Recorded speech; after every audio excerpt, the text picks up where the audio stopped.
Channel ఈరోజు ఏం జరగబోతుందో తెలుసుకుందామా? ఇంకా ఎపిసోడ్లోకి వెళ్ళిపోతే జోష్న అయితే ఇక ఆలోచిస్తూ ఉంటుంది. అప్పుడే పారిజాత అక్కడికి వస్తుంది. ఇంకా ఏంటి ఆలోచిస్తున్నావు? మనం వేసిన ప్లాన్ సక్సెస్ అయింది. ఆ దీప అందరి ముందు తప్పు చేసిన దానిలాగా తల దించుకునే పరిస్థితి వచ్చింది. అంతేకాదు ఆ కార్తిక్ గారిని కూడా ఇప్పుడు ముసలోడు నమ్మట్లేదు. ఇప్పుడు అందరూ కూడా మనం చెప్పిన మాటే వింటారు. ఇప్పటి నుంచి అందరూ నీ మాటే నమ్ముతారు అని అనగానే, గ్రాని నేను ఆలోచిస్తుంది దానికోసం కాదు. దీప నేను ఎక్స్పెక్ట్ చేసిన నిజం చెప్పలేదు. అలాగే బావ కూడా. ఏంటి నువ్వు అంటుంది? అవును గ్రాని, దీప కడుపులో బిడ్డని వదులుకోవడానికి సిద్ధపడింది అంటే ఖచ్చితంగా ఏదో పెద్ద రీజనే ఉంది. అంత ఈజీగా దీప బిడ్డని వదులుకోదు. అవునే, నువ్వు చెప్తుంది నిజమే. అప్పుడు ఆ శౌర్య మీద నువ్వు అటాక్ చేయించావని జోష్న నిన్ను చంపడానికి దీప ఇంటికే వచ్చింది. అంతెందుకు, మొన్న మధ్య మనం కడుపులో బిడ్డ గురించి మాట్లాడితే అది మన మీదకి కొట్టడానికి వచ్చినట్టు వచ్చింది. అలాంటి దీప బిడ్డని వదులుకుంటుందంటే నమ్మలేకపోతున్నాను. ఖచ్చితంగా దీని వెనక ఏదో పెద్ద కారణమే ఉండుంటుంది. అవును గ్రాని, అదేంటో మనం తెలుసుకోవాలి. ఎలానే? ఇంత చేసినా వాళ్ళు నిజం చెప్పలేదు కదా? చెప్పలేదు. కానీ రేపు మాత్రం ఖచ్చితంగా వాళ్ళు నిజం చెప్తారు. ఏంటి నువ్వంటుంది? అవును గ్రాని, అది ఎలా ఏంటి అన్నది నేను తర్వాత నీకు చెప్తాను. చూడు, నువ్వేం చెప్పినా నేను చేస్తానే. ఆ దీప మనకి శత్రువు. అలాగే ఆ కార్తిక్ గడు దీప మనతో ఎలా ఆడుకున్నారు, వాళ్ళతో కూడా మనం ఆడుకోవాలి అని చెప్పేసి అంటుంది. ఇంకా కార్తిక్ అలాగే దీప హాస్పిటల్కి అయితే వస్తారు. రాగానే హారిక, కార్తిక్ ఇంత సడన్గా దీపని హాస్పిటల్ నుంచి ఎందుకు తీసుకెళ్ళావు? తీసుకువెళ్ళినప్పుడైనా మాతో ఒక్క మాటైనా చెప్పాలి కదా. దీప ఇప్పుడు ప్రొసీజర్లో ఉంది. ఇలాంటి టైంలో దీప బయటికి వెళ్ళకూడదు, ఇన్ఫెక్షన్స్ వస్తాయని చెప్పాను కదా. సారీ డాక్టర్, ఇంపార్టెంట్ పని మూలన బయటికి వెళ్ళాము. కార్తీక్, ఏమైంది? దీప ఎందుకలా ఉన్నావు? ఏదైనా ప్రాబ్లమా? ప్రాబ్లం ఏమీ లేదు డాక్టర్. మీరిక ఏం చేయాలో అది చేయండి. ఆపరేషన్ త్వరగా అవ్వాలి. కార్తీక్, ఆ విషయం చెప్దామనే వచ్చాను. రేపే సుమిత్ర గారికి దీపకి ఆపరేషన్. అందుకని సుమిత్ర గారు రేపు హాస్పిటల్కి రావాలి. దశరథ గారికి ఫోన్ చేస్తుంటే ఫోన్ నాట్ రీచబుల్ వస్తుంది. నువ్వు దశరథ గారికి ఇన్ఫామ్ చెయ్యి. సుమిత్ర గారిని రేపు హాస్పిటల్కి తీసుకురమ్మని చెప్పు.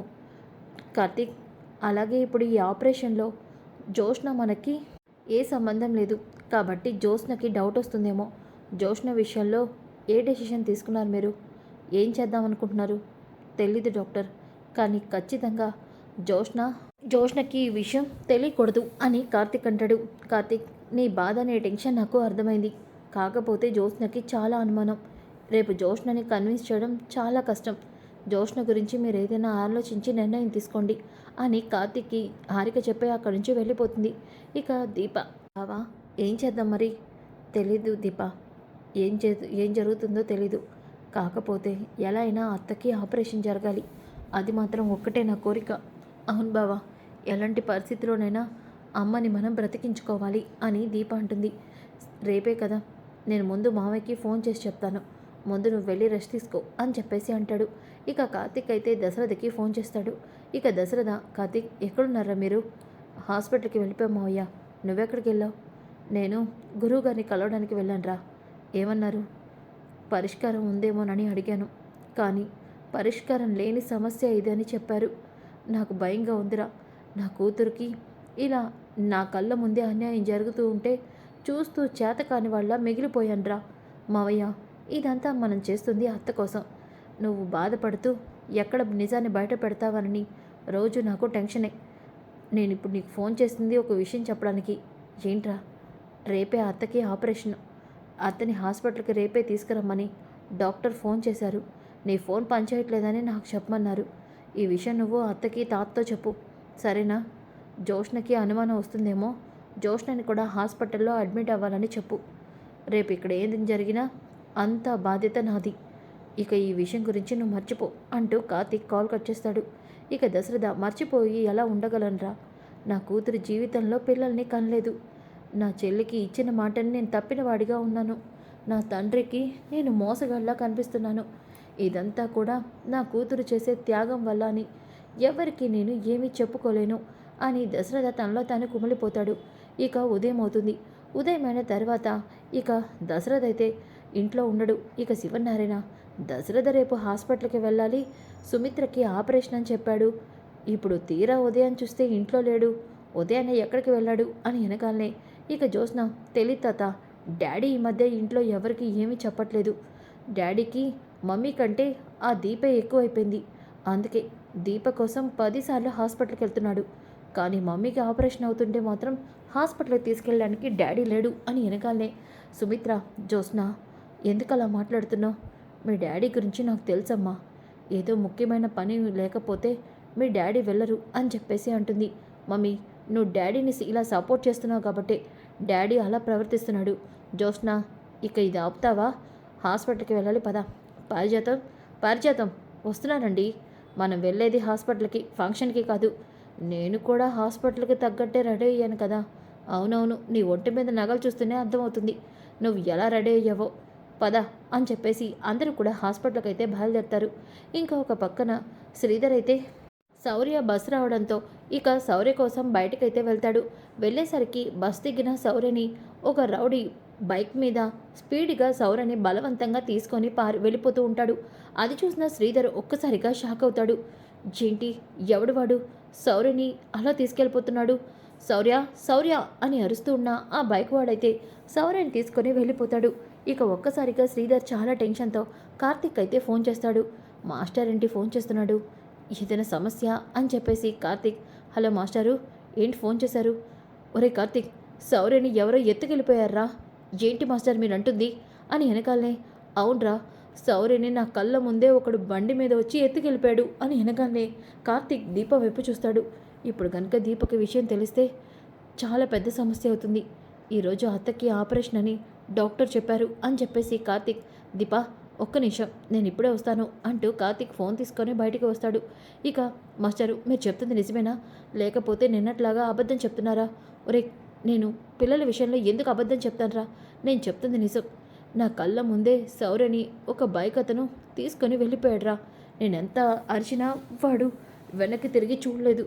నాకు భయం వేసి నీకు ఫోన్ చేశానురా అని వెనకాలనే, మాస్టరు నేను ఇప్పుడే వస్తున్నాను అంటూ కార్తీక్ కాల్ కట్ చేసి గబగబా పరిగెట్టుకుంటూ వెళ్తూ ఉంటే ఒక్కసారిగా అప్పుడే హాస్పిటల్కి శివనారాయణ, సుమిత్ర, పారిజాతం, జ్యోత్స్న వస్తారు. వాళ్ళని చూసిన సుమిత్ర, కార్తీక్ ఏమైందిరా అంత కంగారుగా ఎక్కడికో వెళ్తున్నట్టున్నావు, ఏం జరిగింది అని వెనకాలనే ఇక కార్తీక్ అయితే జ్యోత్స్న వైపు చాలా కోపంగా చూస్తూ ఉంటాడు. బావ సీరియస్గా చూస్తున్నాడంటే శౌర్య కిడ్నాప్ విషయం బావకి తెలిసిపోయి ఉంటుంది. ఇప్పుడు అసలు కథ మొదలవుతుంది అని చెప్పేసి అనుకుంటూ ఉంటే, అత్త అది ఏమైందిరా, ఎందుకలా కంగారుగా ఉన్నావు అని శివనారాయణ అంటాడు. అది అత్త, శౌర్య ఇంకా స్కూల్ నుంచి రాలేదంట. ఇప్పుడే మాస్టారు ఫోన్ చేశాడు, అందుకే వెళ్తున్నాను అని వెనకాలనే, అవునా, చాలా విచిత్రంగా ఉందే.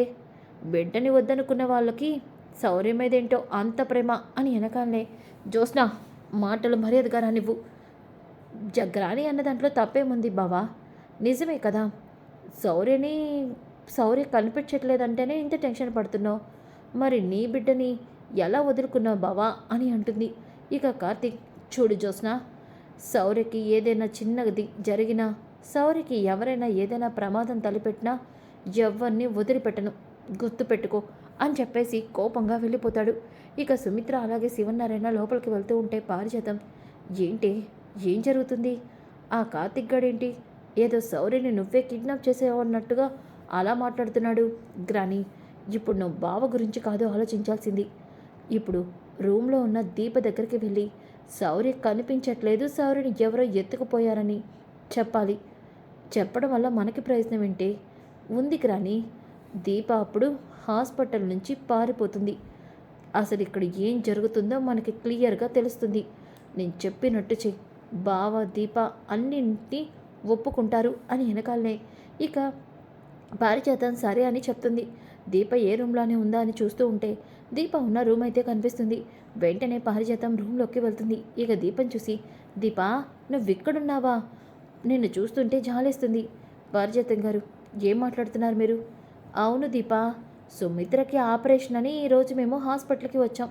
వచ్చాకే తెలిసింది నీ కూతురు శౌర్యని ఎవరో ఎత్తుకుపోయారంటగా.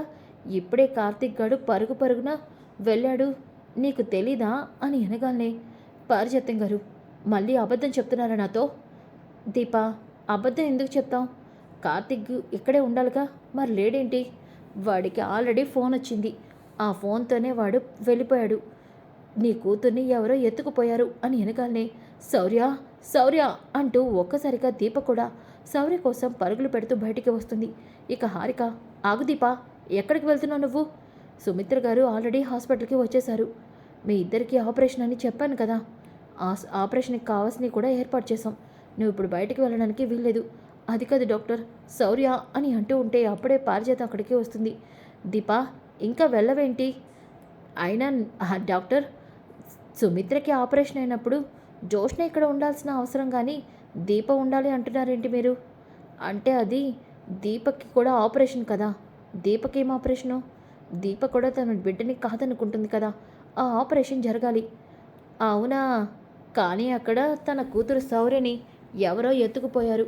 ఇప్పుడు దీప అక్కడికి వెళ్ళకపోతే శౌర్య పరిస్థితి ఏమవుతుందో అని వెనకాలనే ఇక పారిజాతంని నారాయణ పిలుస్తాడు. దాంతో పారిజాతం అక్కడి నుంచి వెళ్ళిపోతుంది. ఇక దీప, డాక్టర్ నేను వెళ్ళాలి. దీప, ఇప్పుడు సుమిత్ర గారికి ఆపరేషన్ చేయకపోతే సుమిత్ర గారు బ్రతకడం చాలా కష్టం. అవును, ఆల్రెడీ ఆపరేషన్కి అన్నీ సిద్ధం చేసేసాం. ఇప్పుడు గనుక నువ్వు ఆపరేషన్ చేయించుకోకపోతే సుమిత్ర గారు చాలా ప్రమాదంలో ఉంటారు. డాక్టర్, అవును దీప, నువ్వు నేను చెప్పిన మాట విను, వెళ్ళి లోపలికి వెళ్ళు అని వెనకాలనే దీప అక్కడ శౌర్యకి ఏం జరిగిందో తెలీదు. శౌర్య ఇప్పుడు ఎలా ఉందో ఏంటో. దేవుడు నాకు ఎందుకు ఇన్ని పరీక్షలు పెడుతున్నాడు? ఇటు తల్లిని కాపాడుకోవాలా, అటు కూతుర్ని కాపాడుకోవాలా అని దీప ఏడుస్తూ ఉంటుంది. ఇక ఒక పక్కన కార్తిక్ అయితే ఇంటి దగ్గరికి వస్తాడు. రాగానే శ్రీధర్, మాస్టరు మీరు ఎప్పుడు చూశారు, ఎక్కడ చూశారు? ఇలా స్కూల్ దింపారా? శౌర్యని నేను తీసుకువెళ్దామనే లోపు ఒకడొచ్చి తీసుకొని వెళ్ళిపోయాడురా. నా కళ్ళ ముందే ఇదంతా జరిగిపోయిందిరా. మాస్టరు మీరేమైనా గుర్తుపట్టగలరా? లేదురా, ఇట్లా వెళ్ళిపోయాడురా. నేను కారుతో తిరిగాను కూడా, ఎక్కడా నాకు కనిపించలేదు అని వెనకాలనే కార్తీక్, ఏంటి మాస్టరు మీరున్నారు కదానని నేను నేను ఇదంతా నువ్వు చూసుకుంటావు అనుకున్నాను, కానీ ఇలా అయిందేంటి? ఇప్పుడు నా కూతురు ఎక్కడుంది? నా కూతురికి ఏమైనా అయితే మాత్రం నేను ఎవరిని వదిలిపెట్టను అని అంటూ ఉంటాడు. దాంతో కాంచన, బాగుందిరా, చాలా బాగుంది. నీ పుట్టని కూతురు మీద కూడా నీకు ఇంత ప్రేమ ఉంది, కానీ దీప కడుపులోని నీ రక్తం మీద మాత్రం నీకు ప్రేమ లేదే. అమ్మా, ఏం మాట్లాడుతున్నావు నువ్వు? నేను ఇలాగే మాట్లాడతానురా. శౌర్య నా మనవరాలే, దీప కడుపులో బిడ్డ కూడా నా మనవరాలేరా. శౌర్య మీద ఉన్న ప్రేమే దీప బిడ్డ మీద కూడా నువ్వు చూపించాలి కదా. అమ్మా, ఇప్పుడు మనం అవి మాట్లాడుకోవడానికి టైం లేదు. ముందు శౌర్య ఎక్కడుందో చూడాలి. మాస్టర్, నేను శౌర్య కోసం వెతుకుతాను. ఏదైనా ఇన్ఫర్మేషన్ దొరికితే నాకు ఫోన్ చెయ్యి అంటూ కార్తీక్ అయితే బండి తీసుకొని బయలుదేరతాడు. ఇక కాంచన, ఏవండి మీరు కూడా వెళ్ళి శౌర్య ఎక్కడుందో వెతకండి అని చెప్పేసి అంటుంది. ఇక శ్రీధర్ కూడా అక్కడి నుంచి బయలుదేరతాడు. ఇంతలోకి అప్పుడే దశరథ ఇక కార్తీక్కి కాల్ చేస్తాడు. ఇక కార్తీక్, మావయ్య నేను ఇప్పుడు మాట్లాడే పొజిషన్లో లేను. ఒరే కార్తీక్, ముందు నేను చెప్పింది విను, వెంటనే హాస్పిటల్కి రా. అది కాదు మావయ్య. కార్తీక్, ఏమైంది? అంటే అది నువ్వు శౌర్య కోసం వెతుకుతున్నావా? అవును, మీకెలా తెలుసు మావయ్య? శౌర్య ఇప్పుడు నా దగ్గరే ఉంది, నేను హాస్పిటల్కి వెళ్తున్నా, నువ్వు కూడా అక్కడికి రా అంటూ దశరథ కాల్ కట్ చేస్తాడు. దాంతో కార్తీక్, ఏంటి శౌర్య మావయ్య దగ్గర ఉందా? శౌర్యకి ఏం కాలేదు కదా అని చెప్పేసి కార్తీక్ అయితే హాస్పిటల్ దగ్గరికి వస్తాడు. వచ్చేసరికి ఇక దీప అయితే దశరథ్ దగ్గర ఉన్న శౌర్యని చూసి శౌర్య అంటూ శౌర్యని హక్ చేసుకొని చాలా ఎమోషనల్ అయిపోతూ ఉంటుంది. అప్పుడే కార్తీక్ కూడా అక్కడికి వస్తాడు. శౌర్య అని వెనకాలనే, అమ్మా, నాన్న, ఏమైంది? ఎందుకు మీరు ఇలా ఏడుస్తున్నారు? నాకేం కాలేదు కదా. నా దగ్గరికి తాతయ్య వచ్చాడు, తాతయ్య నన్ను సేవ్ చేశాడు, లేకపోతే ఆ బూచోడు నన్ను ఎత్తుకుపోయాడు అని వెనకాలనే ఒక్కసారిగా దీప అలాగే కార్తీక్ దశరథ వైపు చూస్తారు. ఇక దశరథ, కార్తీక్, నేను హాస్పిటల్కి వెళ్దామని కారులో వస్తూ ఉన్నాను రా. అప్పుడే శౌర్యని తీసుకొని ఒక రౌడీ బండి మీద వెళ్ళడం చూశాను. శౌర్యని తీసుకొని వాడింటి బండి మీద వెళ్తున్నాడనే అనుమానం వచ్చి వాడి వెనకాలే వెళ్ళి ఫాలో అయ్యాను. వాడిని పట్టుకొని శౌర్యని తీసుకొని వచ్చాను. శౌర్యకి ఏం కాలేదు అని వెనకాలనే, మావయ్య, ఈరోజు నువ్వు చాలా మంచి పని చేశావు నాన్న, నా కూతుర్ని కాపాడావు అని చెప్పేసి దీప ఒక్కసారిగా దశరథిని హక్ చేసుకుంటుంది. అప్పుడే జోష్న బయటికి వస్తుంది. అది చూసి ఒక్కసారిగా షాక్ అయిపోతుంది. డాడీ అని గట్టిగా అరుస్తుంది. దాంతో దీప కార్తీకు జోష్న వైపు చూస్తారు. ఇక జోష్న ఏమో, ఏం జరుగుతుంది డాడీ? దీప నిన్ను హక్ చేసుకొని నాన్న అని పిలుస్తుందేంటి? అసలు మీ ఇద్దరిని చూస్తుంటే నాకు చాలా కోపంగా ఉంది అని వెనకాలనే సుమిత్ర, శివనారాయణ, పారిజాతం కూడా వస్తారు. ఏమైంది జ్యోత్స్న? మమ్మీ, దీపని డాడీ ప్రేమగా హక్ చేసుకొని దీప అంటూ ప్రేమగా పిలుస్తుంటే ఈ దీపేమో నాన్న అని డాడీని హక్ చేసుకుంది. అసలు వీళ్ళని చూస్తుంటే నాకు అనుమానంగా ఉంది మమ్మీ. నీ ఆపరేషన్ అని చెప్తే డాడీ కనీసం నేను హాస్పిటల్కి తీసుకురావడానికి కూడా టైం లేదు, ఇంపార్టెంట్ పని ఉందని వెళ్ళిపోయాడు. కానీ ఇప్పుడు మాత్రం చూడు ఎలా వచ్చేసారో అని వెనకాలనే ఇక శివనారాయణ, జ్యోత్స్న నువ్వు కాసేపు సైలెంట్గా ఉండు. దశరథ, ఏం జరిగింది? శౌర్య, నువ్వెప్పుడొచ్చావు? ఒరే కార్తీక్, శౌర్య కనిపించట్లేదన్నో? అవునన్నా, శౌర్య రోడ్డు మీద ఒక రౌడీ చేతిలో నాకు దొరికింది. ఏంటి, శౌర్య నీకు రౌడీ చేతిలో దొరికిందా? అంటే డాడీ నా ప్లాన్ అంతా నాశనం చేశాడా అని జ్యోత్స్న అనుకుంటుంది. ఇక ఇంతలోకి కార్తీక్, ఆ రౌడీ ఎవరు నా కూతుర్ని కిడ్నాప్ చేయించింది అని వెనకాలనే అప్పుడే ఇక దశరథ, ఆ రౌడీని పోలీసులకి అప్పగించానులేరా ఇన్స్పెక్టర్ అని వెనకాలనే ఇన్స్పెక్టర్ ఇక ఆ రౌడీని తీసుకొని వస్తాడు. చెప్పు, నిన్ను ఎవరు కిడ్నాప్ చేయించారు చెప్పు అని వెనకాలనే ఇక శివనారాయణ, ఏంటి దశరథ? అవునన్నా, శౌర్యని ఎవరో మనకి కావలసిన వాళ్ళు, మనకి తెలిసిన వాళ్ళే కిడ్నాప్ చేయించారన్న అనుమానం. అందుకే ఇన్స్పెక్టర్కి రౌడీని అప్పగించి ఇక్కడికి తీసుకురమ్మన్నాను. అందరం ఇక్కడే ఉంటాం కాబట్టి ఎవరు కిడ్నాప్ చేయించారో ఈజీగా తెలుస్తుందని అందుకే ఇక్కడికి పిలిపించాను.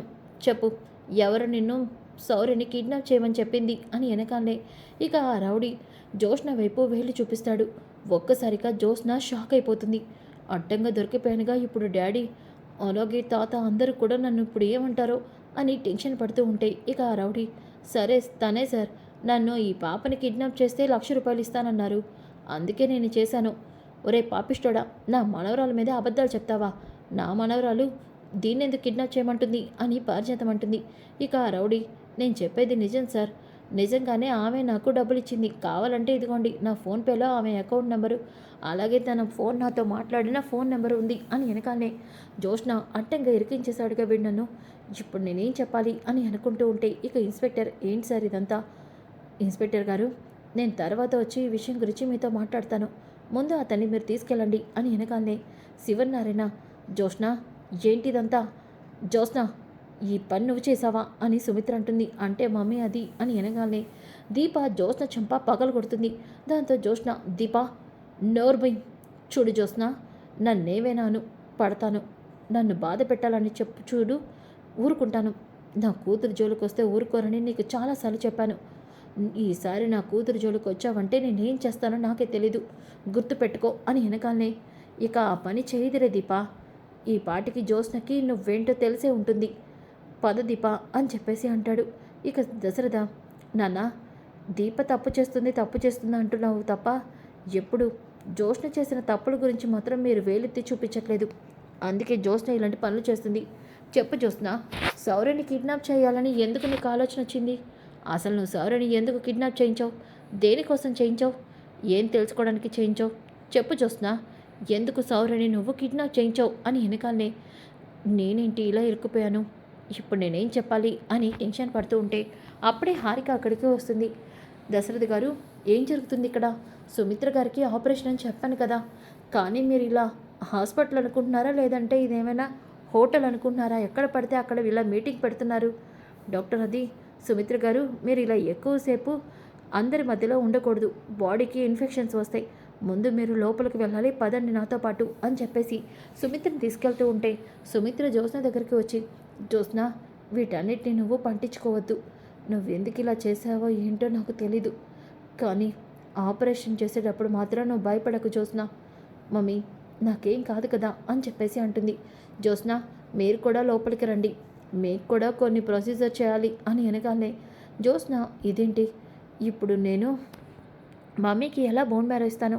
నాది సరిపోదు కదా, ఇక్కడ ఏం జరుగుతుందో తెలుసుకోవాలనుకుంటే డాడీ నా ప్లాన్ అంతా నాశనం చేశాడు, ఇప్పుడు నేనేం చేయాలి అని అంటూ ఉంటే ఇక పారిజాతం, వెళ్ళవే వెళ్ళు, నువ్వే సుమిత్ర అసలు కూతురు కదా, సుమిత్ర కూతురా, వెళ్ళు మీ అమ్మని కాపాడుకో.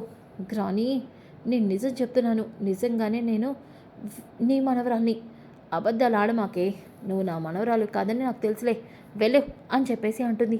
ఇక ఒక పక్కన శౌర్య అయితే, నాన్న అసలు అమ్మకి ఏమైంది? అమ్మ ఎందుకు ఇక్కడ ఉంటుంది? అమ్మకి ఇంకా బాగాలేదా? అమ్మకి బాగాలేదంటే కడుపులో ఉన్న చెల్లికి కూడా బాగాలేదుగా, ఇప్పుడు చెల్లికి కూడా జ్వరం వస్తుందా అని వెనకాలనే, శౌర్య అవన్నీ నేను తర్వాత చెప్తాను, ముందు నువ్వు నాతో పాటు బయటికి రా అని చెప్పేసి కార్తీక్ శౌర్యని బయటకు తీసుకొస్తాడు. ఇక దశరథ, కార్తీక్ ఏమైందిరా? లేదు, మాస్టర్ వస్తారన్నాడు కార్తీక్ అంటూ శ్రీధర్ అక్కడికి వస్తాడు. తాతయ్య, శౌర్య నీకేం కాలేదు కదా? లేదు, మావయ్య సమయానికి వచ్చి ఆ రౌడీని పట్టుకున్నాడు. శౌర్యని తీసుకొని నువ్వు ఇంటికి వెళ్ళు మాస్టారు. అది కాదురా, శౌర్యని ఎవరు కిడ్నాప్ చేయించారో తెలిసిందా? తెలిసింది, జోష్ననా? అవును మాస్టారు అని వెనకాలనే ఇక శ్రీధర్, జోష్న ఎందుకు శౌర్యని కిడ్నాప్ చేయించింది? ఈ శౌర్య జోష్న మనల్ని ప్రశాంతంగా ఉండనివ్వదా? మాస్టారు, ఎందుకో ఏంటో నేను తర్వాత నీతో చెప్తాను, ముందు నువ్వు శౌర్యని తీసుకొని ఇంటికి వెళ్ళు. ఇంట్లో అమ్మ అలాగే పెద్దమ్మ కంగారు పడుతూ ఉంటారు అని వెనకాలనే శ్రీధర్ ఇక, ఒరే కార్తీక్ తీసుకెళ్తాన్రా, కాకపోతే నీ బిడ్డ గురించి కూడా ఒక్కసారి ఆలోచించరా, నీ నిర్ణయాన్ని మార్చుకో అంటూ శ్రీధర్ అక్కడి నుంచి వెళ్ళిపోతాడు. ఇక ఒక్కసారిగా దశరథ ఏం చెప్పాలో తెలియక కార్తీక్ని చూస్తూ ఒక్కసారిగా ఏడుస్తాడు.